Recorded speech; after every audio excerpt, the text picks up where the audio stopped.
दिनैसिम मा बर' जाथि इउनाइट जानांगौ होनना बुंदों आं बुंबाय आंनिसिम दिपेन बर' आरो कनिन बसुमतारी एबसुनि प्रेसिडेन्ट सेक्रेटारि आंनाव फैदोंमोन खाम्फाबो दंफायोमोन रायलायनाया जाहैबाय इउपिपिएल आरो बिपिएफ गोरोबनांगौ बेखौ लानानै रायलायबाय थादों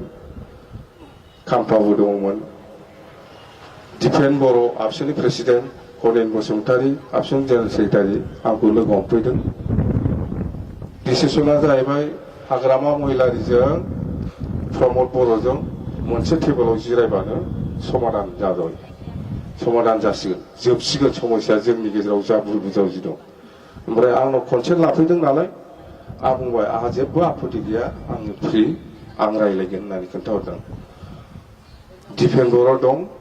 कनिन बसुमतारी दं खाम्फा दं आंनाव फैदों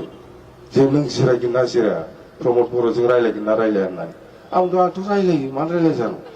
जोंनि गेजेराव ज' जानो आंहा जेबो आपत्ति गैयालै दे माला रायलायनो खोन्थाबानो जाबाय बिसोर होनना बुंदों आंखौ रायलायनो होनो ना मानो गावसो खारबाय जोब्बाय गावहासो खारलांजोबबाय मा जाखो बेयो मा ज' जानाय जाखो बेयो ना बेखौ ज' जानाय होनो गावसो मानो खारखो मानो खारनांगौ बेयालाय दिनैसिमबो जायाखै बेवहायनो दङ बेवहायनो थाबथानानै दं दिनैसिमबो बे रायलायनाया जायाखै बे खारामोब्ला आं खोन्थायामोन खिन्थु अपेन खालामबाय आं दिनै जाबायथ' क्लियार दा जोंना बेनो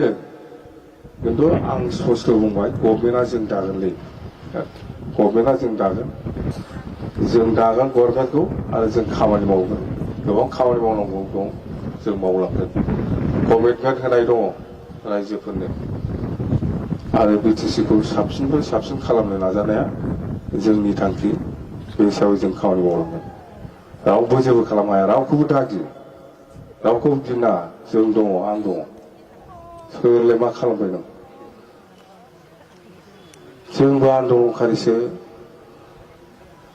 जोंबो आन्दलन खालामनानै फैनायसै आंबो सोरनिबा सिङाव थानानै खामानि मावग्रा मानसि नङा जों दे गथ'थ' गोरा जा सरकारा फैगासिनो दं दे थेंक इउ गोजोन्थों